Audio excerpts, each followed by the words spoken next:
ఈ మాట మీ మనసులో చెప్పుకుంటున్నారా? నన్ను ఎవ్వరు అర్థం చేసుకోవట్లేదు. అయితే జాగ్రత్త.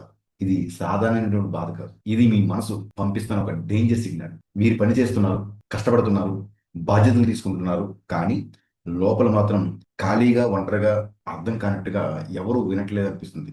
మీరు నవ్వుతున్నా లోపల ఏదో నలుగుతుంది. నన్ను అర్థం చేసుకోలేకపోవడం. ఈ ఒక్క వాక్యం రోజు మీ మనసులో తిరుగుతుందా? ఇది ఎక్కువగా ఎవరికి వస్తుందో తెలుసా? ఐటీ ఉద్యోగి, టీంలో ఉన్న ఒంటరితనం, బిజినెస్ మ్యాన్, కుటుంబంలో అర్థం కాని పరిస్థితి, వర్కింగ్ ప్రొఫెషనల్, నా మాట ఎవరికి విలువ లేదు అని అనిపించడం మీకు చెప్పాలనుకుంటున్నాను. మాటలు బయటకు రావు. బయటికి వచ్చాక తప్పుగా అర్థం చేసుకుంటారు. అప్పుడే మనసు చెబుతుంది చెప్పకపోవడమే బెటర్. కానీ ఇక్కడే అసలు సమస్య మొదలవుతుంది. మన మెదడు ఒక సిస్టమ్ లాంటిది. అర్థం కావడం ఈజీగోల్ టు సేఫ్టీ, అర్థం కాకపోవడం ఈజీగోల్ టు ప్రమాదం. మీ మాటలు, భావాలు ఎవరో పట్టించుకోకపోతే మెదడు ఇలా అనుకుంటుంది, నేను ఒంటరిగా ఉన్నాను, ఇది సేఫ్ కాదు. అప్పుడే ఓవర్ థింకింగ్, టెన్షన్, నిద్ర సరిగ్గా పట్టకపోవడం, హార్ట్ బీట్ పెరగడం, ఇవన్నీ కలిసి పేరుగా మారతాయి. ఆ పేరే యాంగ్జైటీ. యాంగ్జైటీ మీ బలహీనత కాదు. ఒక ఐటీ ఉద్యోగి రోజు ఆఫీస్ ప్రాజెక్ట్ ప్రెజర్, ఇంట్లో కుటుంబ బాధ్యతలు, నన్ను ఎవరూ అర్థం చేసుకోవడం లేదు. అతను అనుకున్నది వాళ్ళు మారాలి అని. కానీ నిజం ఏంటంటే అతని మనసు చెబుతుంది నన్ను నేనే వినట్లేదు. ఇది మీకు జరుగుతుందా? ఇప్పుడు ఈ టిస్ట్ వినండి. నన్ను అర్థం చేసుకోవడం లేదు అని అంటే వాళ్ళ తప్పు కాదు, మీరు కూడా తప్పు కాదు. అది కేవలం మీ మనసు సహాయం అడుగుతున్న విధానం. మీ మనసు ఎలా చెప్తుంది, నాకు అర్థం కావాలి, ముందుగా నీ దగ్గర నుంచే.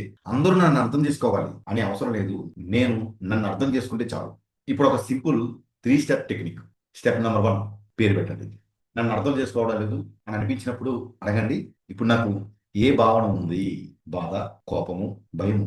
స్టెప్ నెంబర్ 2, ఆ వాక్యం రాయండి. ఆ వాక్యం ఇలా మార్చండి, ఈ వాక్యాన్ని వాళ్ళు నన్ను అర్థం చేసుకోవడం లేదు, నేను నన్ను ఇంకా స్పష్టంగా చెప్పుకోవాలి. స్టెప్ నెంబర్ 3, చిన్న చర్య.